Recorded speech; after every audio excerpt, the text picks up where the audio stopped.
Hello बच्चों, welcome back.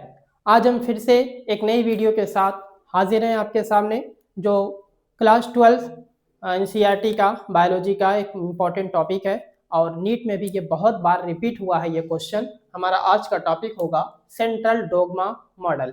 ठीक है, इसको दिया था फ्रांसिस क्रिक नाम के साइंटिस्ट ने। पहला क्वेश्चन साइंटिस्ट पे ही पूछा जाता है, गिवन बाय फ्रांसिस क्रिक। ठीक है, डीएनए का डबल हेलिकल मॉडल वाटसन और क्रिक ने जो दिया था वो वही वाले क्रिक हैं ये। ठीक है, फ्रांसिस क्रिक ने इसको दिया था सेंट्रल डोग्मा मॉडल। ये मॉडल है क्या, ये समझते हैं। ठीक है, 2 लाइन का है ये मॉडल स्टेटेड दैट, ठीक है, central dogma model stated that के जेनेटिक इंफॉर्मेशन का फ्लो जो होता है, flow of genetic information DNA to RNA. ठीक है, ये क्या बताता है कि जेनेटिक इंफॉर्मेशन का जो फ्लो होता है वो डीएनए से क्या होता है, आरएनए की तरफ होता है, और आरएनए से किधर की ओर होता है, प्रोटीन की ओर होता है।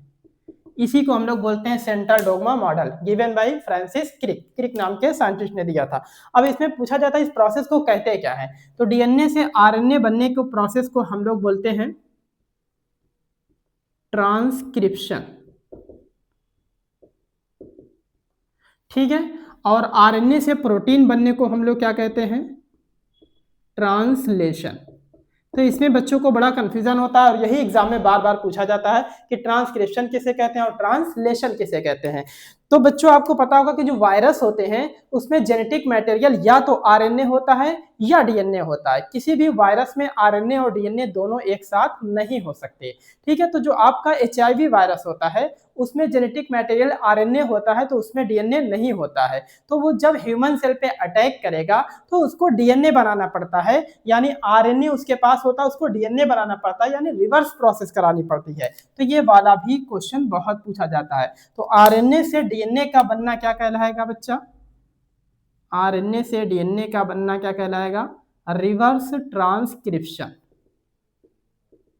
ठीक है, तो आप इस तरीके से याद कर सकते हैं कि रिवर्स ट्रांसलेशन कोई चीज नहीं होती है, लेकिन रिवर्स ट्रांसक्रिप्शन होता है। रिवर्स ट्रांसक्रिप्शन होता है तो वो क्या होता है, आरएनए से डीएनए का बनना। तो जब आरएनए से डीएनए का बनना रिवर्स ट्रांसक्रिप्शन है, तो डीएनए से आरएनए का बनना क्या कहलाएगा, ट्रांसक्रिप्शन हो कहलाएगा। इसलिए आपका यहाँ पे ये चीज क्लियर हो जाएगा कि ट्रांसक्रिप्शन क्या है और ट्रांसलेशन क्या है। ठीक है, दूसरी बात बच्चों, एक होता है डीएनए की कॉपी बनना। ये भी नीट के एग्जाम में अभी रिसेंटली ही पूछा गया है कि डीएनए से डीएनए का बनना क्या कहलाता है, तो इसको हम लोग क्या बोलते हैं, रेप्लिकेशन बोलते हैं। क्या बोलते हैं, रेप्लिकेशन। ठीक है, और रेप्लिकेशन का एक मॉडल है semi conservative model of replication, उसको दिया था किसने, वाटसन एंड क्रिक ने। और सेंट्रल डोग्मा मॉडल किसने दिया था बताओ, फ्रांसिस क्रिक। केवल क्रिक का नाम आएगा यहाँ पे। और पूछेगा कि डीएनए का डबल हेलिकल मॉडल किसने दिया, तब भी आपको नाम लेना होगा वाटसन एंड क्रिक का। ठीक है, तो सेंट्रल डोग्मा मॉडल क्या स्टेट करता है, this model stated that genetic information, flow of genetic information from DNA to RNA and RNA to protein. और दूसरी चीज यहाँ पे ये बार बार पूछी जाती है कि डीएनए से आरएनए का बनना क्या कहलाता है, ट्रांसक्रिप्शन, और आरएनए से प्रोटीन का बनना क्या कहलाता है, ट्रांसलेशन। इस छोटी सी वीडियो में इतना ही। Thank you.